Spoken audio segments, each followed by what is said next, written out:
नमस्कार, स्वागत है आपका केकेडी न्यूज पे।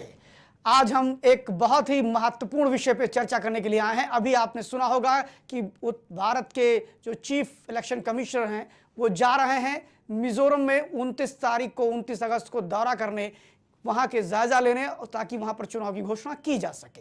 हम आपको बताना चाहेंगे मिजोरम स्टेट एक महत्वपूर्ण स्टेट है और भारत में जिस प्रकार की अभी संसद का सत्र समाप्त हुआ, प्रधानमंत्री मोदी ने संसद सत्र में जिस प्रकार अविश्वास प्रस्ताव पर बोलते हुए उन्होंने अपना विषय रखा और कांग्रेस पार्टी के लोगों पर हमलावर हुए और उन्होंने मिजोरम की घटना की चर्चा करी जो 5 मार्च 1966 को वहां पर एयर इंडिया के द्वारा बमबारी की गई थी। इसको लेकर के उन्होंने थोड़ी चर्चा करी और कांग्रेस से उठकर चले गए। हम आज मिजोरम पे ही बात करेंगे। मिजोरम जो है वो 1986 के करीब में पूर्ण राज्य का दर्जा उसको प्राप्त हुआ। मिजोरम में अगर हम बात करते हैं तो मिजोरम मिजो के नाम पे बना, जो मिजो वहां की सबसे बड़ी जनजाति है उसी के नाम पे मिजोरम बना। मिजोरम पहले असम का हिस्सा हुआ करता था। आज की डेट में मिजोरम में लेजिस्लेटिव असेंबली यानी कि एमएलए की वहां पर 40 पोस्टें हैं और 40 सदस्यों के बीच में वहां पर चुनाव होता है, जिसमें जीत के लिए मिनिमम 27 चाहिए, यानी कि बहुमत के लिए 27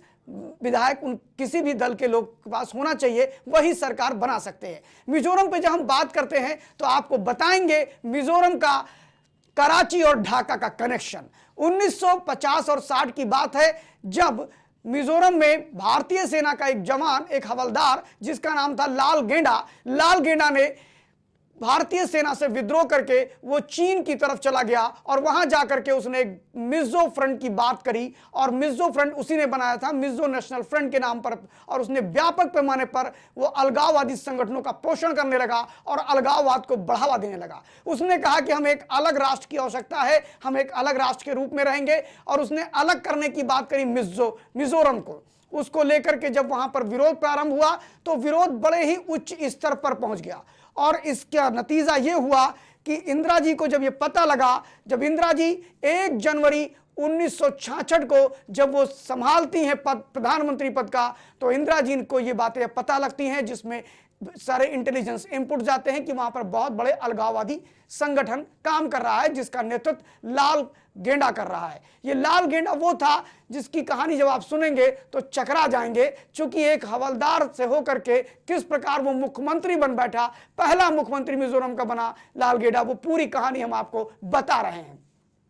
लाल गेंडा ने जब ये फ्रंट चालू किया तो आपको बता दें कि लाल गेंडा उस समय कराची और ढाका के संपर्क में आ चुका था। लाल गेंडा को चीन और पाकिस्तान द्वारा भारी मात्रा में हथियार और पैसे दिए जा रहे थे और भारत को अस्थिर करने के लिए। आपको बता दें कि उसने ये जो भारत को अस्थिर करने का पूरा प्रक्रिया जो अपनाया या आतंकी घटनाओं को जो थोड़ा उसने तेजी फैलाया, वो मिजोरम तक ही नहीं था, वो उससे भी आगे गया और उसने अरुणाचल, असम, त्रिपुरा, हर जगह पर उसने आतंकी संगठन खड़े किए और उनके बीच में कोऑर्डिनेशन का काम करने लगा। यह स्थिति इतनी विकट और भयावह हो गई कि इंदिरा जी को मिजोरम के इंफाल में बमबारी तक करानी पड़ी भारतीय वायुसेना के माध्यम से, और वो बमबारी उन्होंने जब कराई तो स्वाभाविक है कुछ नागरिक भी उसमें हताहत हुए। उस बमबारी के बाद स्थिति यह बनी कि इंदिरा जी ने तब तक ढाका को अलग कर दिया था पाकिस्तान से। आपको बताएं कि 71 के युद्ध के बाद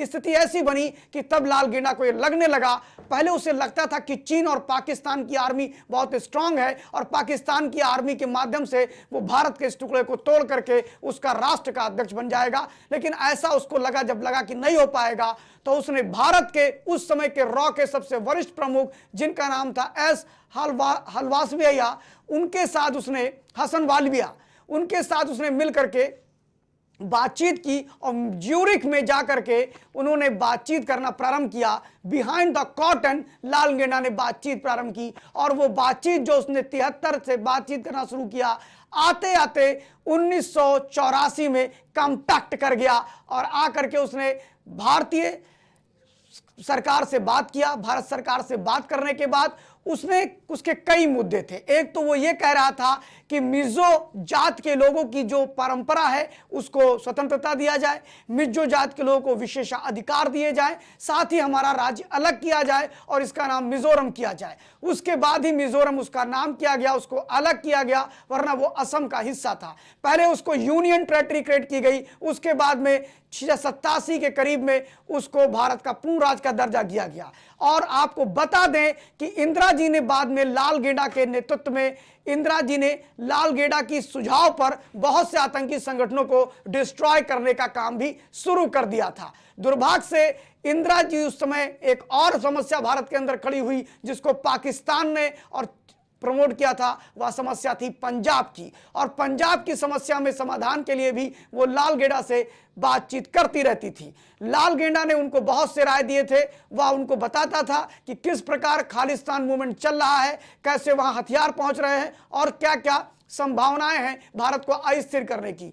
आपको बता दें उसके बाद में सबसे ज्यादा अगर तत्परता किसी ने दिखाई तो वो पूर्व प्रधानमंत्री राजीव गांधी ने दिखाई, जिन्होंने मिजोरम के साथ साथ असम अकॉर्ड पर सिग्नेचर किया। और 1987 में जब पहली बार वहां की असेंबली का चुनाव हुआ तो उस असेंबली के चुनाव में नेशनल मिजो फ्रंट जीत करके आया और नेशनल मिजो फ्रंट के पहले मुख्यमंत्री के रूप में लालगेंडा ही बने। लालगेंडा फिलहाल बहुत दिन तक जीवित नहीं रहे, इसलिए अपने मुख्यमंत्री का कार्यकाल नहीं कर पाए। आज भी आपको बता दें कि वर्तमान समय में मिजोरम में नेशनल मिजो फ्रंट ही अभी शासन कर रहा है। भारतीय जनता पार्टी की सिर्फ वहां 3 सीटें हैं। इस 40 सदस्यीय विधानसभा को लेकर के जल्द ही भारत का निर्वाचन आयोग के सदस्य और उसके अध्यक्ष, उनकी पूरी टीम मिजोरम में जा रही है सर्वे करने कि कब हम चुनाव कराएं कब ना कराएं।